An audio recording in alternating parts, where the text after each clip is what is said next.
I am just so proud of myself. I have completed all the three books before the final one comes out.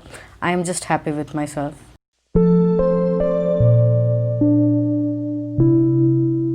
Hello friends, this is Meenu. Welcome back to my channel Storytale. If you have not guessed with the title of the video, then let me tell you that today I'm gonna talk about the third book in the series of Ember in the Ashes by Sabaa Tahir. The title of the book is The Reaper at the Gates, and this is the second last installment of the series. The final installment is gonna release in December, and I don't think this video is gonna be up by then. I'm really so much waiting for the fourth book because this third book was such an excruciating book. It was so good that I loved it so much, and I don't think I could have waited 2 or 3 years for the final book to come out. So I'm really glad that I picked up this book now, because right now is the best time to pick up this book, because the final one is gonna come out in like a week or something. So the third book of course picks up where the second books end. Of course I loved the first and the second book. I have already given my review on both of those videos, and I'm gonna give the links in the description down below. Third book did the same what the first installment did for me. I loved it. I loved everything about it, the characters, the stories and everything. Even though the first 1/3 of the book was a little bit slow for me, but still second and the third part somehow made it up for it, and I loved it. I loved it so much. I'm gonna talk about this of course with spoilers, because this book cannot be talked without spoilers. So if you have not read the book, even the first or the second or even this book, then a spoiler warning is in effect. I'm gonna talk about many details of this book, but I don't think that's gonna be chronologically, because I do not remember it that way. I will try my best, but still I don't think I will be able to establish it. I'm gonna talk about it as it comes to me, so I don't think it's gonna be chronological. Let's see.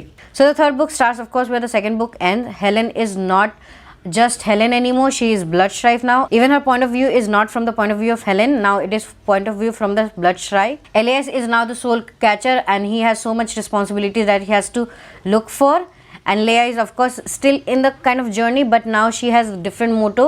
She is not just trying to save Darien or something. She also wants to save the whole kingdom now. All of these three characters go on their own journey. All of them do not actually interact with themselves most of this book. They are actually in their separate way and separate places, and I really like that. First thing first, I want to talk a little bit about Elias.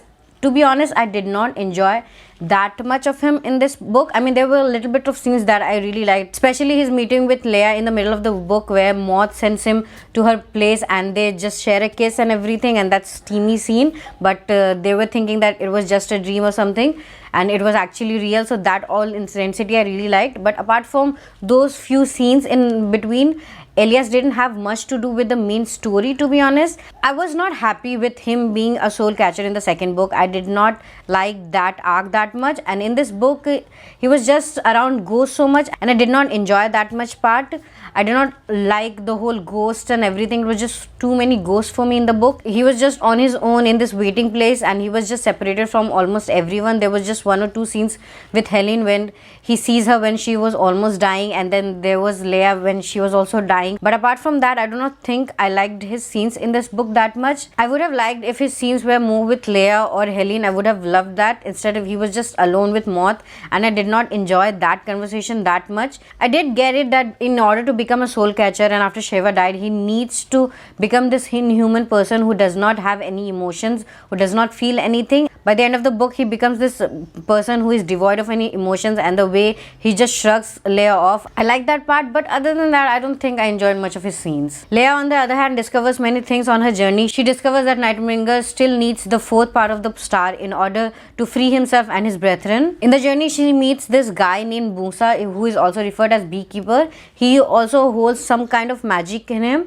and his story was kind of very interesting because he was married to this princess Nicola, and Nicola is another character who intrigued me. She has all these ghouls who is just surrounds her every time, and I just want to know more about it. It was not explored much in the book, so I'm really hoping it's done in the last book. I don't know how much the last book can actually cover. It's gonna be epic, I think. She also discovers about this great library and the book that it holds, and that book can help her discover things about Nightbringer and other jinns. When she finally gets hold of the book, she discovers that the fourth missing part of the star is actually Helen's ring, which is her family ring, and that can be the fourth missing part of it. That is why now she has to go to NTM in order to take that ring before the Nightbringer can take it himself. There's also this big reveal in the book, which I kind of had a theory about in the last video that I've done. We, along with Leia, discover that Cook is actually her mother, Mera of Sarah. She finds out the backstory of the Cook and what actually happened to her and how she came to be, and that scene was the most excruciating scene of the whole book.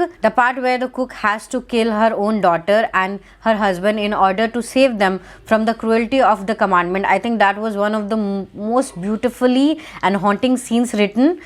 It was so sad, and I felt so bad for the character because she has to take this decision about killing them because she knows that they are not gonna hold against the cruelty of commandment, and they are just gonna be in this pain for eternity, and this is gonna be continued forever. So that is why she killed them, and that whole scene was so hauntingly beautiful. I don't know what to say about that. I just felt so bad for the character and everyone who was around. And Leia discovering it, she actually loses her mind, and that is when Elias comes to rescue her. And that whole scene, that whole chapter was just so beautifully written. I think that was the best part of the whole book. After that, when she leaves for NTM and confronts her mother is not there anymore. The Cook has, of course, developed into this person who does not have any emotions, who is devoid of any feelings. But of course, there's a war going on in the background, so they do not have much of leisure time to actually discuss their feelings. So of course, everything happens so fast, and before they can actually bond and confront their feeling, the Cook dies. I mean, I kind of figured that she would die because I do not think that she has much to do in the fourth book. But that scene when she dies, that was again one of the most amazing scenes of this book. Now let's talk about Helen a little bit. I enjoy her scenes the most in this book.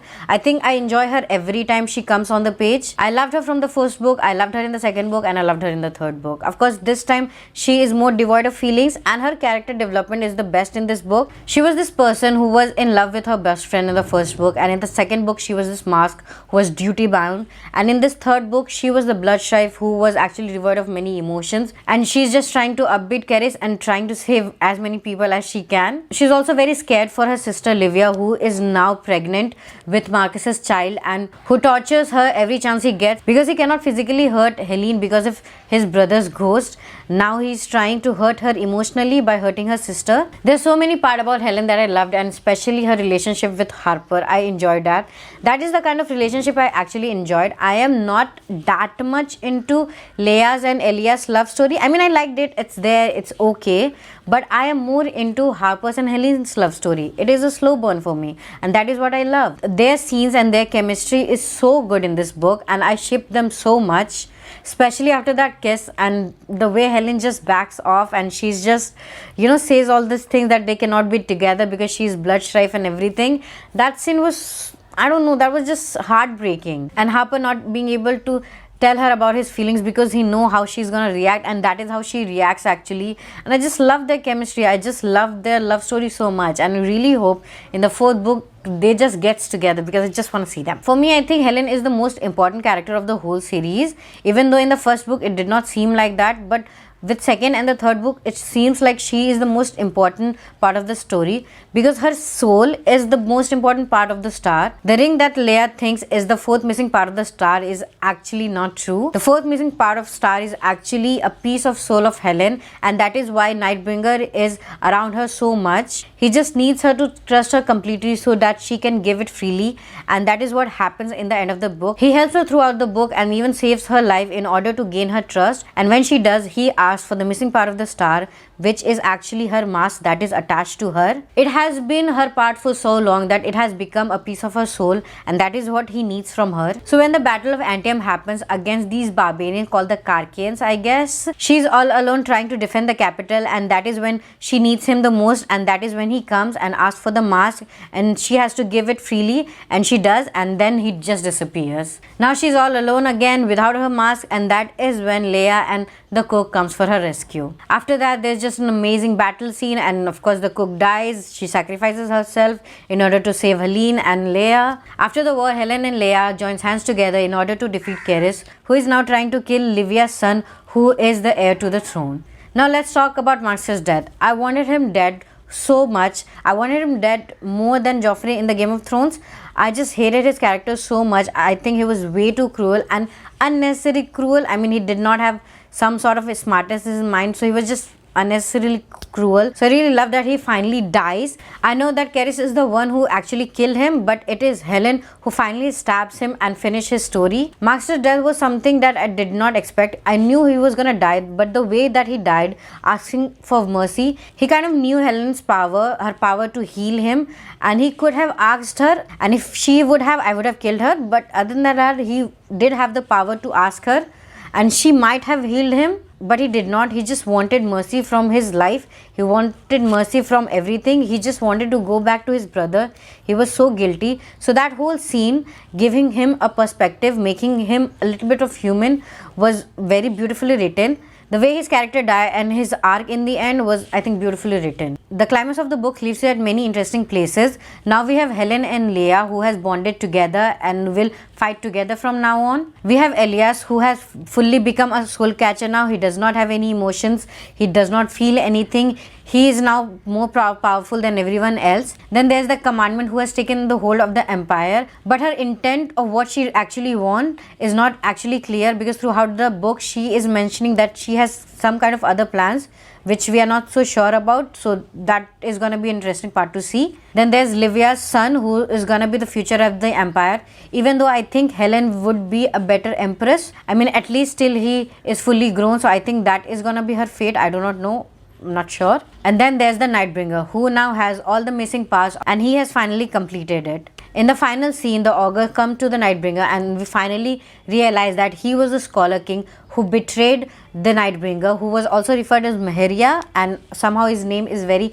essential to the plot of the book. It was not fully explained how in this book. I think that's gonna be explained in the 4th book. So we realized the Augurs were the one who betrayed the jinns and bound them to this place called the Waiting Place. And we also realized that jinns were meant to be free because they were the original soul catchers, and they are the one who were able to help the ghosts move from this plane to the other. They are the key point to maintaining the balance of the nature. So their freedom was very much necessary, but of course they are very angry with the world and everything and every human. So that is going to be interesting to read how they are going to enact vengeance on every other species. The 3rd book starts with a chaos and it ends up with more chaos, and I really love that. There are so many things that happen in this book and that was so much crucial to the whole plot of this book, and there's so many things that I want to know, and there's so much I want to read about. There's so much that gonna happen in the next book, and I'm so much hoping for Helene and Harper to finally be together, and I just want to see their happy ending. I want to see happy ending for everyone. I do not want any major characters to die in the next book because that's gonna be just heartbreaking. Like I said, I really enjoyed this book and my experience with it. Of course, there are so many things that I was not able to talk about because there's so much I cannot recall. There's so many things happen in this book that I cannot actually talk about. This is already a very long video and I did not want to stretch it more longer. I like the 2nd book more than I did this book, but still that's not going to change my rating for it because there was just a smidge of difference between both of them. I enjoyed both of them and I enjoyed both the experience. So I'm going to give this book also 4.5 stars the way I did the 1st and the 2nd book, because this too is an amazing book and this too was an amazing experience. So that is it with my experience of the 3rd book, and as you can tell that I love this book and I love this series so much, and I'm so much waiting for the 4th book to come out, and I'm gonna be back with its review as soon as possible. Before that, I would love to hear your thoughts on this book and everything that you loved about this book. Do let me know in the comments down below, and of course do not forget to subscribe and click that bell icon if you want to get notified of my videos. Until then, keep reading and be happy.